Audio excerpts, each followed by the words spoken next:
మకర రాశి వారికి ఏలినాటి శని పూర్తి కాబోతుంది. అయితే పోతూ పోతూ శని భగవానుడు కొంత మంచి చేస్తాడు.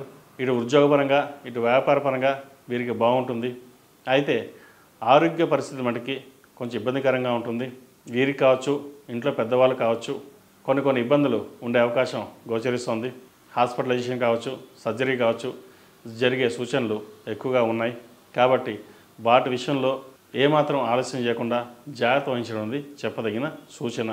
అలాగే నూతన వ్యాపారాలు ప్రారంభించాలనుకునే వారికి కొంతకాలం ఆగి ఉండడం మంచిది.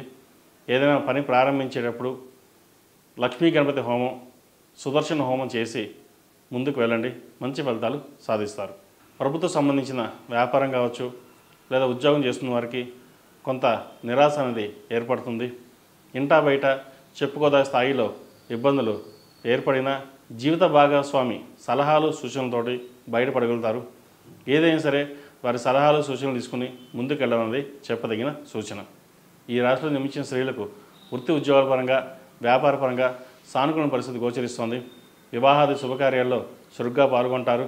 ఏ పని చేసినా నలుగురిలో మెప్పు కోసం, నలుగురి అండదండలు ఉండాలనే ఉద్దేశంతో ముందుకు వెళ్తారు. అవి మంచి ఫలితాలకి సానుకూల పడిదశగా నడుస్తాయి కూడా. ఏది ఏమైనప్పటికీ వృత్తి వ్యాపారాల్లో కొంత ఆచితూచి వ్యవహరించడం కూడా చెప్పదగిన సూచన. ప్రభుత్వపరమైన ఇబ్బందులు కొన్ని ఎదుర్కోవాల్సిన పరిస్థితి గోచరిస్తోంది. అలాగే ఆరోగ్యపరమైన ఇబ్బందులు కూడా సూచిస్తున్నాయి. కాబట్టి వీటి విషయంలో కొంత జాగ్రత్తలు తీసుకోవడం అనేది చెప్పదగినది. ఇంకో విషయం, విద్యార్థులు ముఖ్యంగా ఎగ్జామ్స్ దగ్గర పడుతున్నాయి కాబట్టి వాటి విషయంలో అశ్రద్ధ చేయకుండా జాగ్రత్తలు తీసుకోవాలి. పెద్దవాళ్ళు వారి విషయంలో మీ సలహాలు సూచనలు ఎక్కువగా ఉపయోగపడాలి. ఇంటర్నెట్కి, సోషల్ మీడియాకి, మొబైల్స్కి ఎంత దూరంగా ఉంటే అంత మంచిది. విద్యార్థులు విదేశాలకు సంబంధించి విషయ వ్యవహారాలు సానుకూల పడ్డా కొంత నత్తనడకగా నడుస్తాయి. వీసాకు సంబంధించి, H1B సంబంధించి కొంత సానుకూల ఫలితాలు గోచరించే విధంగా ఈ వారం లేకుండా ఉండడం అనేది చెప్పదగిన సూచన.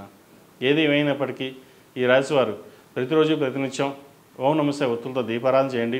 మంగళవారం నాడు, శనివారం నాడు హనుమంతుడికి ఆకుపూజ చేయించండి, మంచి ఫలితాలు సాధిస్తారు. రియల్ ఎస్టేట్ రంగంలో ఉన్నవారికి, కన్స్ట్రక్షన్ ఫీల్డ్ ఉన్నవారికి ఈ వారం బాగుందని చెప్పచ్చు. ఎప్పటి నుంచో ఆగిపోయిన కన్స్ట్రక్షన్ పునఃప్రారంభిస్తారు. అలాగే రియల్ ఎస్టేట్ నత్తనడకగా నడుస్తున్న వారికి ఈ వారం మంచి శుభసూచకం కూడా చెప్పవచ్చు. ఈ రాశిలో జన్మించిన వారికి కలిసి వచ్చే సంఖ్య 9, కలిసి వచ్చే రంగు నీలం. అలాగే ఏదైనా సరే పని మీద బయటికి వెళ్ళేటప్పుడు బుధవారం నాడు, శుక్రవారం నాడు వెళ్ళండి, మంచి ఫలితాలు సానుకూల పడతాయి. ఈ పూజా స్టోర్.in పసుపు కుంకుమ నుంచి దేవతా విగ్రహాల దాకా అన్ని రకాల పూజలు, వ్రతాలు, వివాహం, గృహప్రవేశం, హోమాది శుభకార్యాలకు కావలసిన పూజా సామాగ్రి అంతా ఒక్క క్లిక్తో మీ ఇంటి వద్దకే. నేడే ఆర్డర్ చేయండి మీ ఈ పూజా స్టోర్.in లో. One stop for all puja needs.